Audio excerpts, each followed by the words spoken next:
चक्रव्यूह के बीच भी उसका साहस अडिग खड़ा रहा।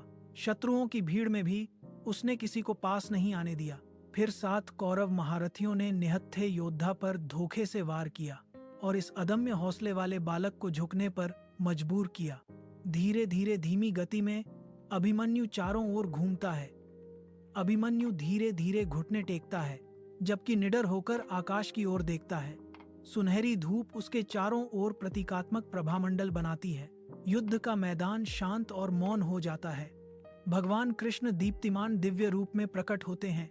कोमल चमकती नीली त्वचा, मोर पंख का मुकुट, हवा में बहती पीली रेशम की धोती, सुनहरे आभूषण, शांत दयालु आंखें। श्री कृष्ण अभिमन्यु की वीरगति पर अत्यंत गंभीर और विचारपूर्ण वचन कहते हैं। युद्ध का परिणाम सदैव पीड़ा ही होता है।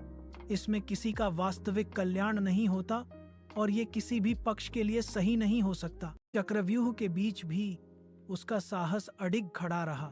शत्रुओं की भीड़ में भी उसने किसी को पास नहीं आने दिया।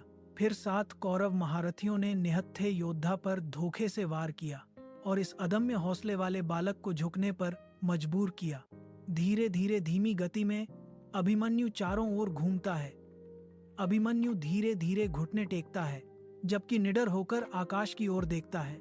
सुनहरी धूप उसके चारों ओर प्रतीकात्मक प्रभामंडल बनाती है। युद्ध का मैदान शांत और मौन हो जाता है। भगवान कृष्ण दीप्तिमान दिव्य रूप में प्रकट होते हैं। कोमल चमकती नीली त्वचा, मोर पंख का मुकुट, हवा में बहती पीली रेशम की धोती, सुनहरे आभूषण, शांत दयालु आंखें। श्री कृष्ण अभिमन्यु की वीरगति पर अत्यंत गंभीर और विचारपूर्ण वचन कहते हैं। युद्ध का परिणाम सदैव पीड़ा ही होता है। इसमें किसी का वास्तविक कल्याण नहीं होता और ये किसी भी पक्ष के लिए सही नहीं हो सकता।